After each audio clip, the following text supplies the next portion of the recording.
Hello friends, आपका स्वागत है हमारे यूट्यूब चैनल पर। और हम आपके लिए लेकर आए हैं मैथ ट्रिक्स में आज मैथ का बहुत ही अच्छा टॉपिक एवरेज, जो परीक्षा में बार बार पूछ जाते हैं। इससे रिलेटेड क्वेश्चन तो आपको फुल कॉन्सेप्ट के साथ करवाए जाएंगे। तो बने रहिए हमारे चैनल के साथ एंड तक।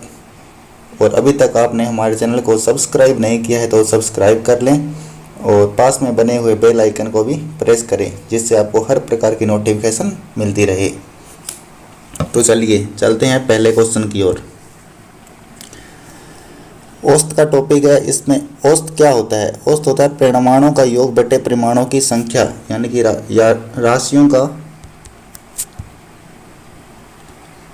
का योग बटे राशियों की संख्या, ये औसत का फॉर्मूला है। तो देखिए इससे रिलेटेड क्वेश्चन। पहला क्वेश्चन है, रमेश के हिंदी, अंग्रेजी तथा गणित में प्राप्तांक क्रमश 53, 47 तथा 74 हैं। इसके औसत प्राप्तांक कितने हैं?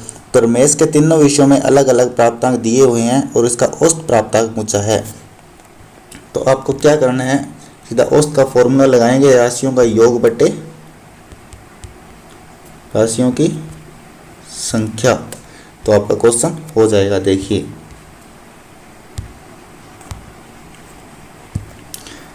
राशियों का योग करेंगे 53 प्लस 47 प्लस 74 बटे राशियों की संख्या कितनी है? 3। तो इनका योग कीजिए, कितना हो जाएगा? योग करेंगे 53, 47 और 74 का, तो हमारे पास प्राप्त होगा n74। भाग करेंगे नीचे राशियों का संख्या बराबर 3, तो 174 को 3 से डिवाइड करेंगे तो हमें प्राप्त होगा 58। यही हमारा राइट आंसर है। देखिए नेक्स्ट क्वेश्चन। नेक्स्ट क्वेश्चन में पूछा गया है, एक चरवाहे ने 12 भेड़ें तथा 8 बकरियां कुल 18,600 रुपये में खरीदी।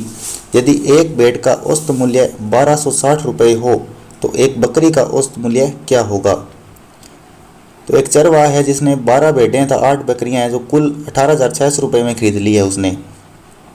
और हमें इस क्वेश्चन में एक भेड़ का औसत मूल्य दे दिया 1260 रुपये, तो उसमें बकरी का औसत मूल्य बताना है। तो देखिए क्या करेंगे हमें इसमें भेड़ का औसत मूल्य दिया हुआ है 1260 रुपये, उसने भेड़ें खरीदी है 1212।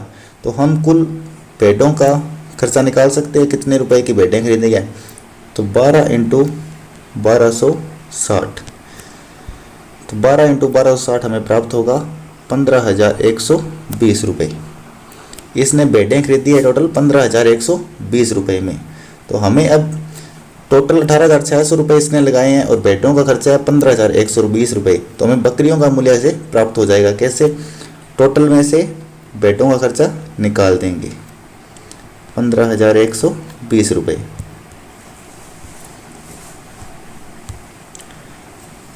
तो हमें क्या प्राप्त होगा?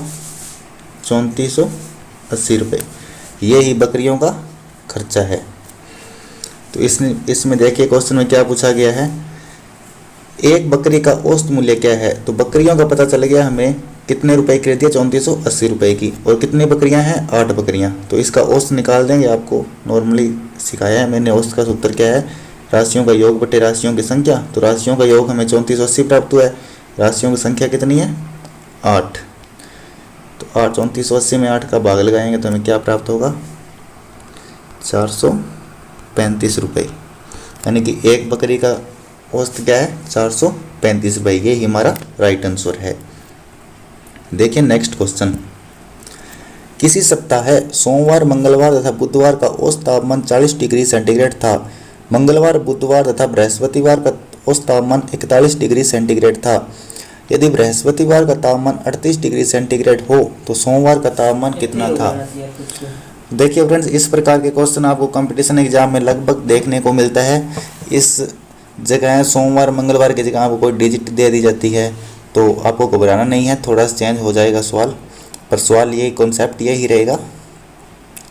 तो फ्रेंड्स पहले आप ये क्वेश्चन नोट्स में लिख लीजिएगा। अगर मैं स्क्रॉल करके ऊपर करूँ तो आपको कोई परेशानी ना आए। देखिए इस सवाल को एक छोटे से फॉर्मूले पर कीजिएगा, हो जाएगा।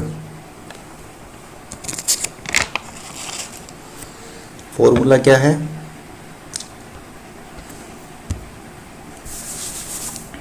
प्रथम संख्या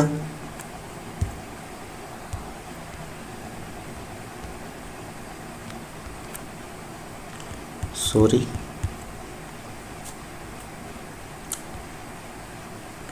प्रथम संख्या माइनस अंतिम संख्या बराबर प्रथम औसत माइनस दूसरा औसत इनटू कॉमन। देखिए फ्रेंड्स, आप इस फॉर्मूले को लिख लीजिए। थोड़ा सा स्क्रीन के ऊपर सही नहीं आ रहा होगा आपके, तो घबराइए नहीं, ये फॉर्मूला मैंने लिख दिया है, आप इस हिसाब से लिख लीजिएगा। तो इसके अंदर कॉमन दिया हुआ है, प्रथम संख्या तो आपको मिल जाएगी, ठीक है। इसमें प्रथम संख्या यानी कि सोमवार दिया हुआ है। अंतिम संख्या की बात करें तो इसमें बृहस्पतिवार दिया हुआ है। अगर प्रथम औसत और अंतिम औसत भी इसमें बताया गया है। आपको दिक्कत आएगी तो कॉमन के अंदर दिक्कत आएगी। कॉमन इसके अंदर क्या है, कॉमन आपको ये देखना है कि इसके अंदर प्रथम कितनी डे या फिर कोई डिजिट दिया, कितने के बारे में पूछा गया और बाद में कितने के बारे में कहा गया है। देखिए इसमें सोमवार, मंगलवार और बुधवार का पूछा गया था, यानी कि 3 दिन का पूछा गया है। तो इसमें कॉमन क्या होगा, 3 ही होगा। तो देखिए इस फॉर्मूले के आधार पर नॉर्मली आपका सवाल हो जाएगा। देखिए कैसे, यानी कि प्रथम संख्या हमें ज्ञात करनी है। तो प्रथम संख्या हम मानेंगे x माइनस अंतिम संख्या कितनी है 38 बराबर, इसमें प्रथम औसत है 40 माइनस अंतिम औसत कितना है 41 ब्रैकेट इनटू कॉमन। आपको बता ही दिया मैंने, अब इतनी देर सोमवार, मंगलवार, बुधवार, यानी कि 3 दिन इसमें कॉमन आएंगे। तो देखिए कैसे होगा, x माइनस 38 बराबर 40 माइनस 41 करेंगे तो क्या आएगा -1 इंटू 3। तो हमें क्या मिला, x माइनस 38 बराबर -3। x का यहाँ रह जाएगा 38 माइनस का उधर जाएगा तो -3 प्लस 38। तो x बराबर क्या आ जाएगा, -3 प्लस 38 करेंगे तो हमें प्लस के 35 प्राप्त होंगे। यही हमारा राइट आंसर है। यानी कि प्रथम दिन का तापमान कितना होगा, यानी कि इसमें सोमवार का तापमान पूछा गया तो सोमवार का तापमान हमारा 35 होगा। देखिए नेक्स्ट क्वेश्चन, एक कक्षा के 32 छात्रों का औसत भार 40.5 किलोग्राम है। यदि अध्यापक का भार भी सम्मिलित कर लिया जाए तो औसत भार में 500 ग्राम की वृद्धि होती है। तो अध्यापक का भार कितना है। देखिए ऐसे सवाल आपको अक्सर एग्जाम में देखने को मिलते हैं। तो क्या करना है, देखिए इसमें 32 छात्रों का औसत भार 40.5 किलोग्राम है। तो छात्रों का टोटल भार कितना हो जाएगा, 32 छात्रों का टोटल भार ज्ञात करेंगे तो 40.5 इंटू 32 कितना आ जाएगा हमारा आंसर 12,096 kg। यानी कि 32 छात्रों का टोटल भार 1296 kg है। और इसने क्या बोला है, यदि अध्यापक का भार भी सम्मिलित कर लिया जाए। अगर अध्यापक 32 छात्र हैं, एक अध्यापक हो जाएगा तो कितने हो जाएंगे 33, और उनका टोटल भार कितना हो जाएगा 33 इंटू, इसमें कहा गया औसत भार में 500 ग्राम की वृद्धि होगी। तो पहले बार औसत कितना था 40.5, तो अब औसत कितना हो जाएगा 40.500 में 500 ग्राम की और वृद्धि होगी तो कितना हो जाएगा 41। तो अध्यापक के साथ छात्रों का भार कितना हो जाएगा 1353 kg। ठीक है, तो इसमें अध्यापक का भार पूछा गया है। तो अध्यापक प्लस बच्चों का भार 1353 किलोग्राम हो गया और छात्रों का भार 1296 किलोग्राम हो गया। तो इसमें माइनस कर देंगे तो हमें अध्यापक का भार प्राप्त हो जाएगा। देखिए कैसे, 1353 में से 1296 घटाएंगे तो हमें 57 प्राप्त होगा। यही हमारा राइट आंसर है। देखिए नेक्स्ट क्वेश्चन, एक नाव में 10 नाविकों में से 58 किलोग्राम के भार वाले एक नाविक के स्थान पर नया व्यक्ति आ जाने से इनके औसत भार में 1.2 किलोग्राम की वृद्धि हो जाती है। नए नाविक का भार कितना है। तो इसमें बताया गया है 10 10 नाविक हैं एक नाव में और उनमें से 58 किलोग्राम वाला एक व्यक्ति चला गया है और उसके स्थान पर एक नया व्यक्ति आया है और जिससे औसत भार में 1.2 किलोग्राम की वृद्धि हुई है। तो देखिए टोटल 10 नाविक है और औसत भार में 1.2 किलोग्राम की वृद्धि हुई है, तो टोटल वृद्धि कितनी हो जाएगी 1.2 यानी कि 12 kg की। और नए नाविक का भार पूछा गया है, तो पुराने वाला 58 kg वाला चला गया और औसत भार में 12 किलोग्राम की वृद्धि हो गई है नए आने के कारण। तो नए वाले व्यक्ति का भार क्या होगा 58 + 12 यानी कि 70 kg। यही हमारा राइट आंसर होगा। देखिए नेक्स्ट क्वेश्चन। 8 व्यक्तियों की एक समिति में 35 वर्ष तथा 45 वर्ष के 2 सदस्यों के स्थान पर 2 स्त्रियों के लिए जाने पर समिति के सदस्यों की औसत आयु में 2 वर्ष की वृद्धि हो जाती है। इन 2 स्त्रियों की औसत आयु कितनी है? देखिए क्वेश्चन में क्या ज़्यादा बड़ा क्वेश्चन दिया हुआ है, बट क्वेश्चन में कुछ नहीं है, समझने की कोशिश कीजिए आप, आराम से हो जाएगा। देखिए 8 व्यक्ति हैं और उसमें 2 व्यक्ति चले गए हैं 35 वर्ष और 45 वर्ष वाले, और उनके स्थान पर 2 स्त्रियां आ गई है जिनमें औसत आयु 2 वर्ष की वृद्धि हो गई है।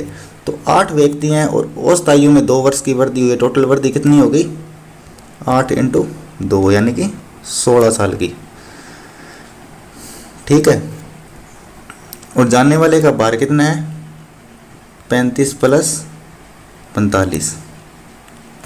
अब इसमें स्त्रियों का भार कितना हो जाएगा, देखिए कितना, जानने वाले का भार 35 + 45 है और 2 नई स्त्रियां आई है जिसके कारण भार में वृद्धि हुई है, तो इसका मतलब है वो उनसे ज़्यादा हैवी है, तो ये 16 इसमें ऐड हो जाएगा।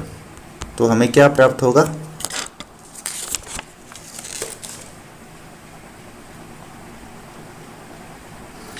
देखिए इसको ऐड कर दीजिए अब, 5 × 5 = 10 और 6 = 16,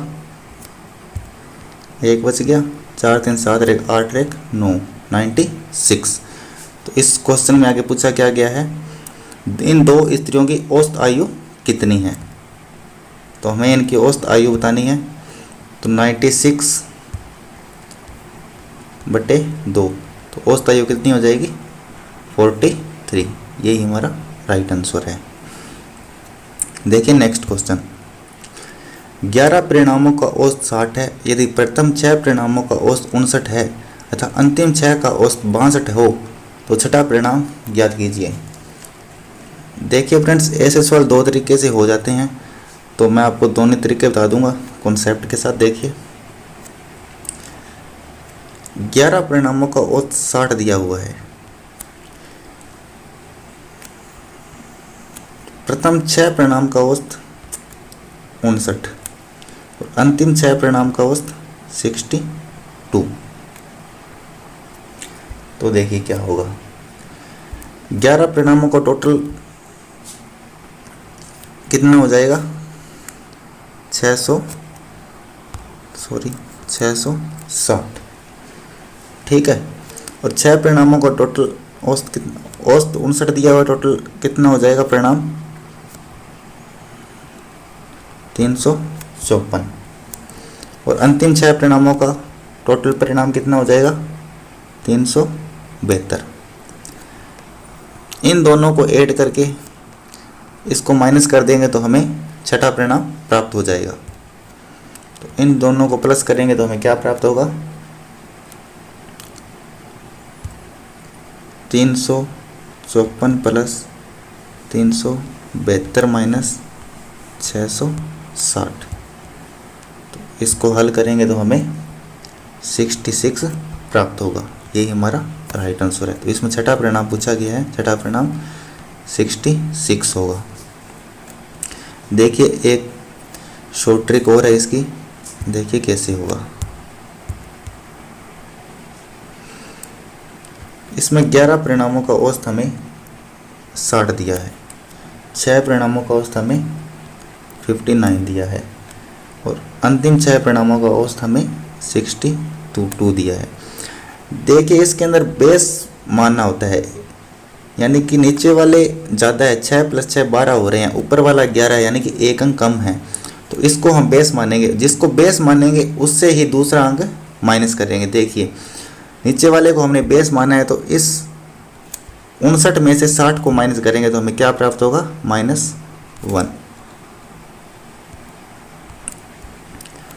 और इस 62 में से 60 माइनस करेंगे तो हमें +2 प्राप्त होंगे। ठीक है, अब इस 6 को 1 से मल्टीप्लाई करेंगे तो हम -6 प्राप्त होंगे, और इस 6 को +2 से मल्टीप्लाई करेंगे तो हम +12 प्राप्त होंगे। ठीक है, तो इन दोनों को योग करेंगे, -6 और +12 क्या प्राप्त होगा, 6। अब इस 6 को क्या करना है, सीधा इस 60 में ऐड कर देना है। कि कैसे, 60 + 6 करेंगे तो हमें 66 प्राप्त होगा। यही हमारा राइट आंसर है। इस तरीके से भी शॉर्ट ट्रिक से ये सवाल हो जाएगा, तो आप दोनों तरीके सीख लीजिए। देखिए नेक्स्ट क्वेश्चन, किसी वर्ष में एक परिवार का प्रथम 3 माह का औसत मासिक खर्च 8400 रुपये है। अगले 4 माह का औसत मासिक खर्च 10,080 रुपये है तथा अंतिम 5 माह का औसत मासिक खर्च 10,608 रुपये है। यदि वर्ष के अंत में उसकी कुल बचत 8640 रुपये हो तो उसकी पूरे वर्ष की औसत मासिक आय ज्ञात कीजिए। देखिए इसके अंदर अलग अलग महीने का उसका खर्चा दिया हुआ है और उसकी साल की बचत भी दी हुई है, और हमें क्या पूछा गया है, पूरे वर्ष का औसत मासिक आय पूछी गई है, उसकी आय कितनी है। तो देखिए हमें अलग अलग निकालना पड़ेगा इसका। कैसे, प्रथम 3 महीने का निकालेंगे टोटल उसका खर्चा, तो उसकी औसत है 8400 रुपये। टोटल उससे खर्चा कितना किया, 25,200 रुपये। अगले 4 माह का औसत उसका है 10,080 रुपये। इसे 4 से मल्टीप्लाई करेंगे तो हमें उसका टोटल खर्चा 40,320 रुपये 4 महीने का प्राप्त हो जाएगा। अगले 5 महीने का औसत है उसका 10,608 रुपये, तो हम इसे 5 से मल्टीप्लाई करेंगे तो हमें इसका 5 महीने का टोटल खर्चा 53,040 रुपये प्राप्त होगा। ठीक है, अब इसको तीनों को ऐड कर देंगे तो हमें इस पूरे साल का खर्चा प्राप्त हो जाएगा। तो इस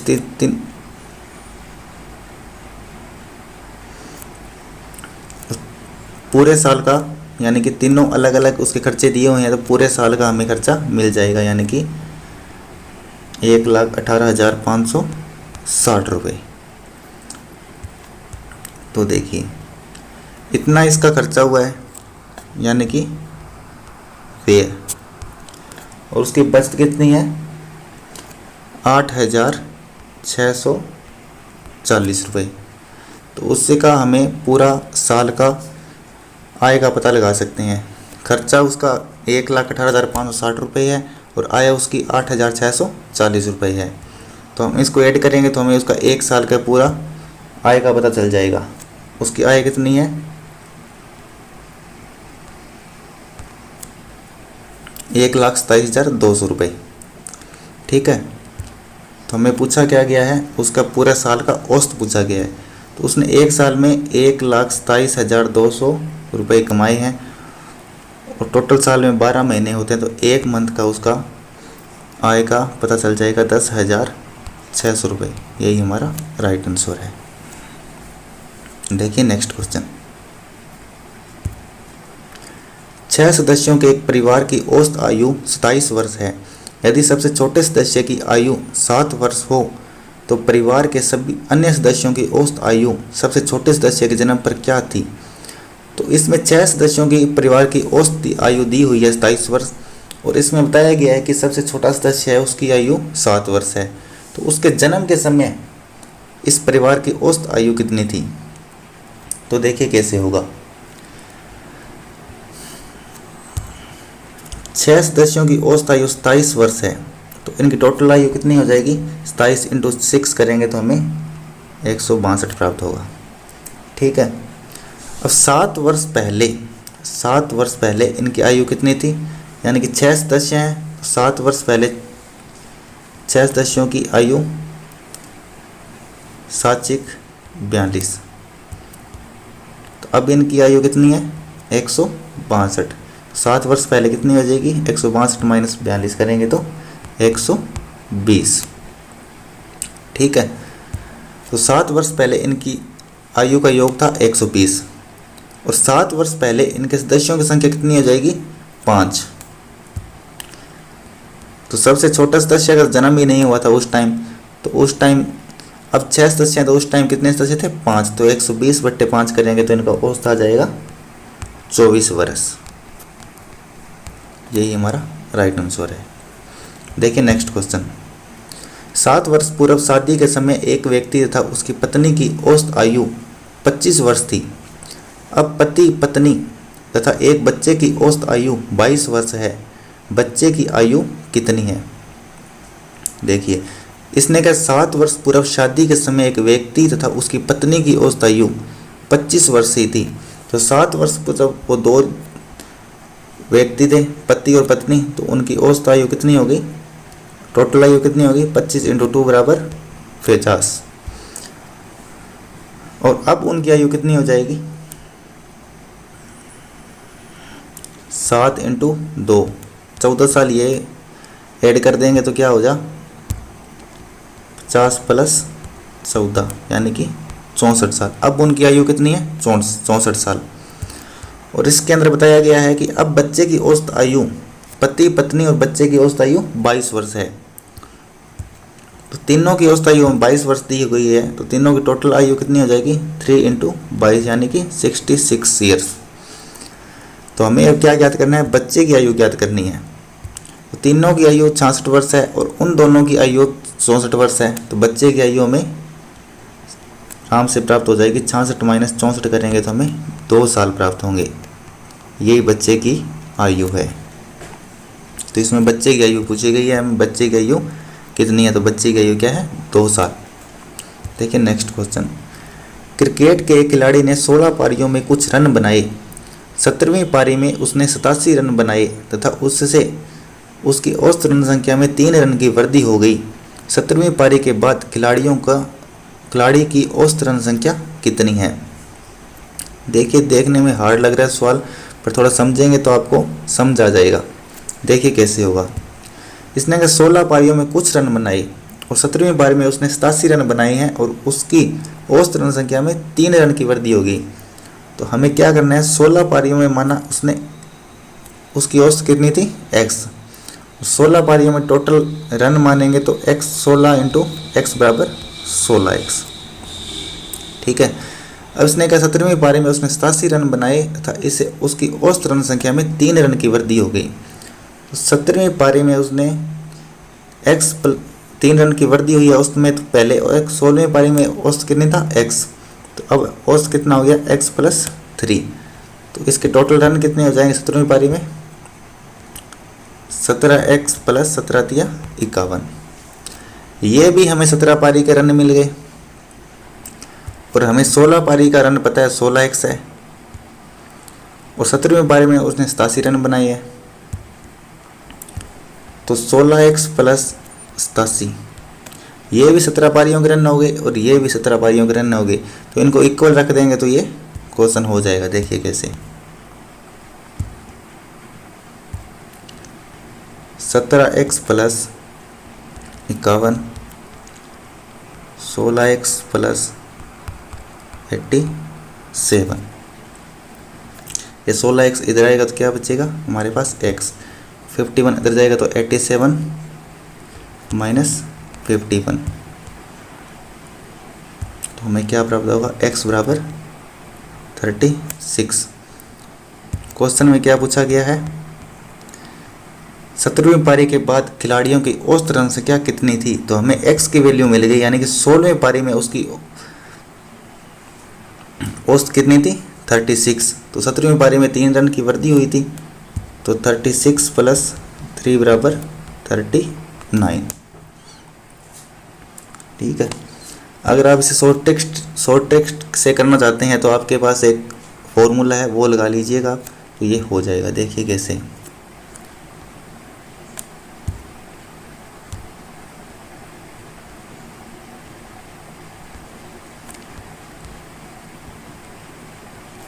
अंतिम पारी किरण माइनस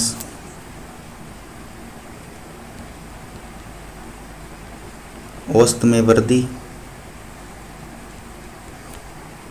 इंटू प्रथम बारी।